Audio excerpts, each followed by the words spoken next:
Hello and welcome to another unofficial Logic 2000 tutorial. In this tutorial we'll continue deriving the first problem of the derivations in Chapter 1. We left off the last tutorial by noting that because the nearest show line was not a conditional, we were done with our automatic steps and can proceed to try to think of how we can combine what we have using the rules of modus ponens, modus tollens, double negation, and repetition. The lines we have to work with are every line except uncancelled show lines. Uncancelled show lines are show lines that don't have a line drawn through them, like lines 1 and 4.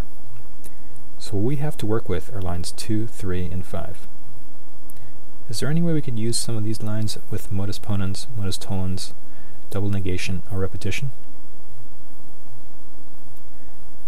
This is a bit of a trick question, since it turns out that while we can double negate and repeat pretty much anything, it's only useful to do so in certain special circumstances, so we'll leave those options for later. However, whenever you can apply modus ponens and modus tollens, you should do so, since these problems are set up in such a way that that's almost always useful. So are there any lines to which we can apply modus ponens or modus tollens? You can pause the video here if you need a moment to think about it.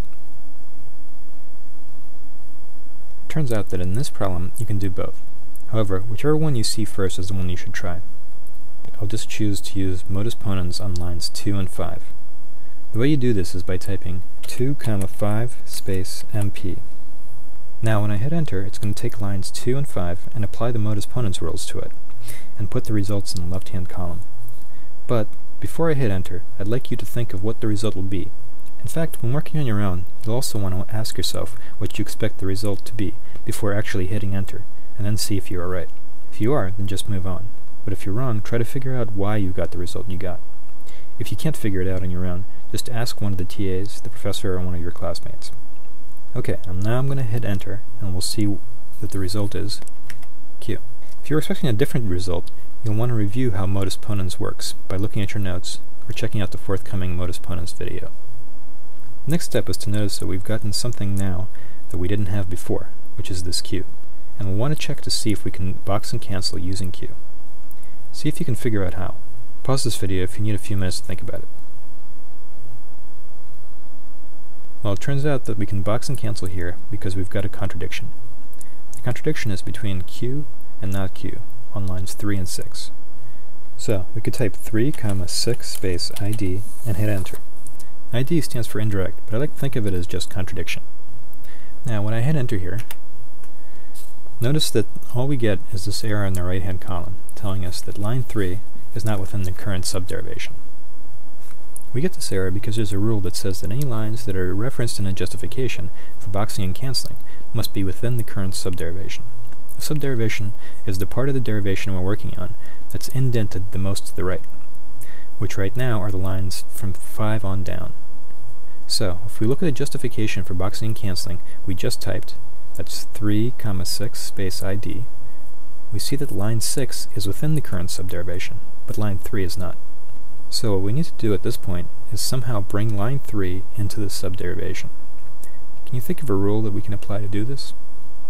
You can pause this video if you want to think about it for a moment. The rule we need is repetition.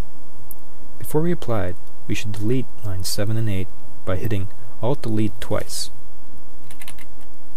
and then hitting enter to start a new line. Here we'll want to type 3 space R and hit enter. We'll see that line 3 has been repeated on line 7. Now we can use lines 6 and 7 to box and cancel because they contradict, and a contradiction will box and cancel anything. So here we can type 6, 7 space ID and hit enter. Now that we see that a box has been drawn around the entire subderivation, and also the show line has been cancelled by drawing a line through it. Also notice that the indentation of line 9 has been moved directly under that of line 4. This shows that we're no longer in the subderivation of lines 5 through 8. Now after you've boxed and cancelled the subderivation, I suggest that you click on the little minus sign to the left of the show line you've just cancelled to minimize it. The rules of logic say that once the subderivation has been boxed and cancelled, you can't use anything within that box, so minimizing it helps to get rid of that visual noise, unless you focus on the lines that you can use. This will become increasingly important as you work on longer and longer derivations. Now if you ever want to look inside the minimized subderivation, you can always just click on the little plus sign next to the show line, and it will open up the subderivation again. However, we won't be using anything in there to finish your derivation, so we'll just leave it closed. Now one thing you should notice is that because this show line on line 4 has been cancelled, that is, the word show as a line drawn through it, can now be used with any of the available rules, whereas it couldn't be used before. So what can we use this new term with? Pause the video if you'd like a minute to think about it.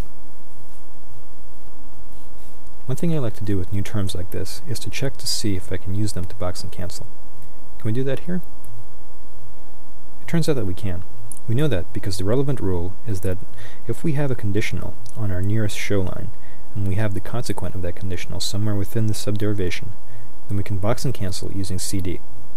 The consequent of the conditional for line 1 is not P, and we have P on line 4, so we can just type 4 space CD and hit enter, and the entire derivation is boxed and cancelled. Now all you have to do is click the check button or type Ctrl K,